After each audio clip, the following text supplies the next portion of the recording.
Sheila, de son vrai nom Annie Chancel, naquit le 16 août 1945 à Créteil, dans cette banlieue parisienne encore marquée par les stigmates de la guerre.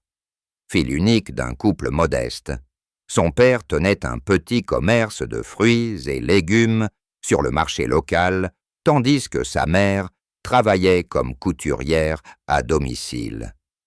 Rien dans cet environnement populaire et laborieux ne laissait présager qu'un jour, cet enfant timide, aux grands yeux noirs, deviendrait l'une des figures les plus rayonnantes de la chanson française.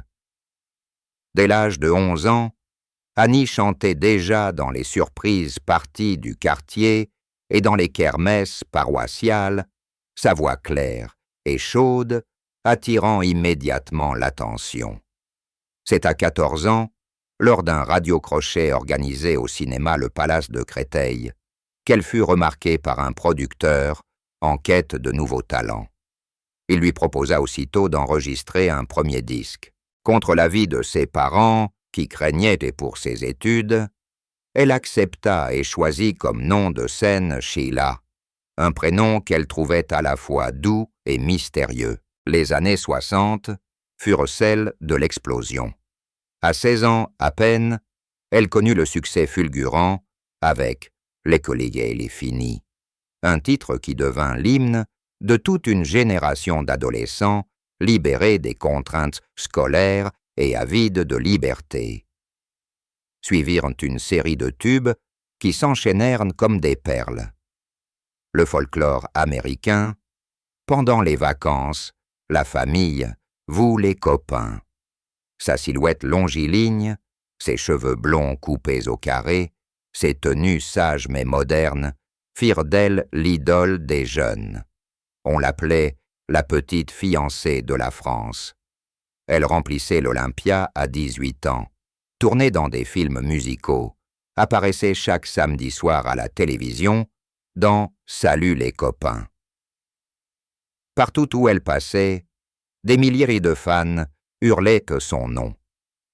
Elle incarnait une forme nouvelle de féminité, gaie, dynamique, indépendante sans être provocante, un modèle que les parents acceptaient et que les adolescentes rêvaient d'imiter. Pourtant, derrière les sourires éclatants et les chorégraphies parfaitement réglées, Sheila restait une jeune fille sensible, presque fragile. Elle travaillait sans relâche, enchaînait les galas, les émissions, les tournées à travers le monde. À 20 ans, elle avait déjà vendu des millions de disques et gagné une fortune que beaucoup d'adultes n'atteindraient jamais. Mais cette gloire précoce avait un prix. L'isolement, la pression permanente, l'impossibilité de vivre une jeunesse ordinaire. Elle n'avait pas d'amis de son âge hors du milieu du spectacle, ne fréquentait ni les bancs de la Face, ni les cafés de Saint-Germain. Sa vie entière était rythmée par les répétitions, les interviews, les flashs des photographes. Elle confiera plus tard qu'elle se sentait parfois comme une poupée qu'on habille, qu'on déplace, qu'on applaudit, sans jamais lui demander si elle était heureuse. C'est dans ce tourbillon qu'elle rencontra Guy, plus connu sous le nom de Ringo. Lui aussi était une vedette des années yé-yé, batteur et chanteur, au sourire ravageur. Leur rencontre eut lieu en 1966, lors d'une émission de télévision. Entre eux, le coup de foudre fut immédiat. Ils partageaient la même folie douce, le même amour de la musique, la même compréhension des exigences du métier. Ils formaient un couple magnifique. Elle, blonde, et délicate, lui, brun et protecteur. La presse les surnomma les amoureux de l'été.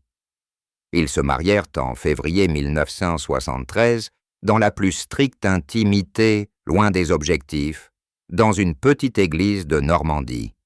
Quelques mois plus tard, naquit leur fils unique, Ludovic. Pour Sheila, ce fut le plus beau jour de sa vie. Elle, qui avait tout connu très jeune, découvrait enfin ce qu'était le bonheur véritable. tenir dans ses bras cet enfant aux yeux clairs, qui portait en lui l'amour de ses deux parents. Les années 70 marquèrent un tournant. Le mouvement yéyé s'essoufflait, le public réclamait autre chose. Sheila décida alors de se renouveler. Elle quitta les jupes plissées pour les tenues disco, changea de répertoire, s'entoura de nouveaux auteurs et compositeurs. En 1975, elle connut un nouveau triomphe avec Les Rois Moches, une chanson de Noël écrite par Alice Donna et composée par Michel Sioui. Ce titre, à la fois mélancolique et lumineux, toucha le cœur de millions de Français. Chaque année, dès le mois de novembre, les radios le diffusaient à nouveau, et il devenait l'incontournable bande-son des fêtes de fin d'année. Sheila elle-même avouait être surprise par la longévité de cette chanson qui, plus de 50 ans après, restait l'une des plus aimées du répertoire français. Mais si la carrière continuait brillamment, le mariage, lui, battait de l'aile. Ringo et Sheila étaient deux tempéraments forts, deux personnalités écrasées sur la célébrité. Les tournées les séparaient des mois entiers. Les ragots de la presse people empoisonnaient leur quotidien. Les disputes devinrent de plus en plus fréquentes, les silences de plus en plus lourds. En 1979, après 6 ans de mariage, ils décidèrent de se séparer. Le divorce fut prononcé dans la douleur. Sheila pleura beaucoup. Elle garda la garde de Ludovic et s'installa dans une grande maison près de Rambouillet où elle tenta de reconstruire une vie plus calme. Ringo, de son côté, sombra peu à peu dans les excès et la dépression. Ils restèrent néanmoins en bons termes pour le bien de leur fils, se croisant parfois lors des anniversaires ou des spectacles. Les années 80 furent celles de la maturité artistique. Sheila choisit de chanter en anglais, tenta l'aventure américaine avec l'album Little Darling, fit des tournées au Japon où elle était adulée, revint en France avec des spectacles grandioses au Palais des Sports et au Zénith. Elle n'était plus l'idole des adolescents, mais une artiste accomplie, respectée par ses pairs. Elle collabora avec les plus grands. Serge Gainsbourg lui écrivit « Partir ». Jean-Patrick Capdevielle composa pour elle « Et si je t'aime ». Elle devint aussi animatrice de télévision, présentant pendant plusieurs années l'émission « L'école des fans », où elle recevait avec une gentillesse infinie des enfants qui chantaient faux, mais avec le cœur. Le public redécouvrit alors une Sheila chaleureuse, maternelle, profondément humaine. Ludovic grandissait. Beau comme son père, sensible comme sa mère, il vécut une enfance dorée, mais pas toujours facile. Être le fils de 2 stars n'est jamais simple. À l'école, on le montrait du doigt. À l'adolescence, il souffrit de ne pas avoir une vie comme les autres. Il tenta de faire ses propres armes dans la musique, forma un groupe, sortit un album qui passa inaperçu. Il se chercha longtemps, entre périodes d'euphorie et moments de grande fragilité. Sheila, toujours présente, essaya de le protéger autant qu'elle le pouvait, mais elle savait qu'un enfant doit tracer son propre chemin, même s'il est semé d'embûches.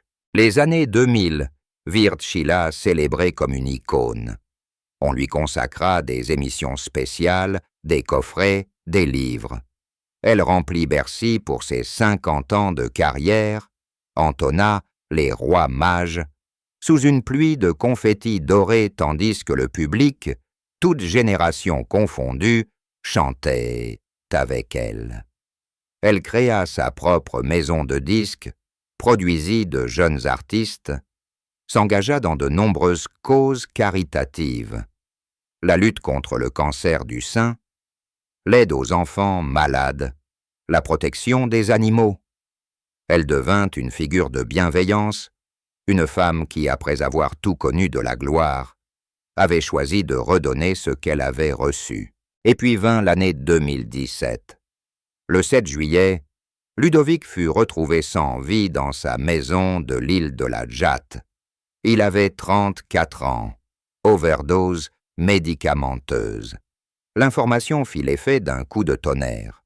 Sheila, qui se trouvait en tournée dans le sud de la France, s'effondra en apprenant la nouvelle.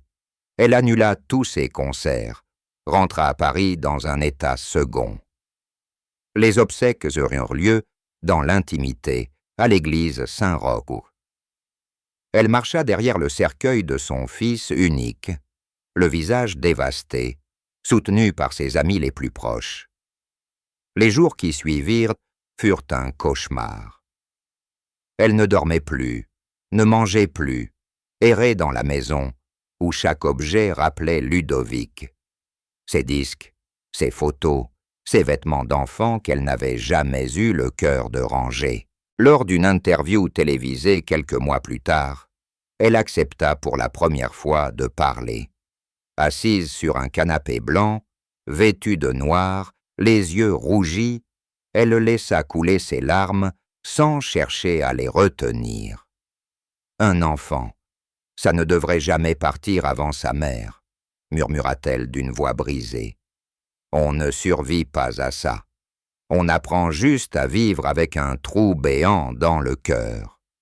Elle raconta les appels manqués, les disputes, les réconciliations, les moments de joie aussi, quand Ludovic venait la voir en coulisses après un concert et qu'il riait comme savant. Elle dit qu'elle se sentait coupable, comme toutes les mères qui perdent un enfant, même quand la raison sait que rien n'aurait pu empêcher le drame. Depuis ce jour, elle porte le deuil en elle,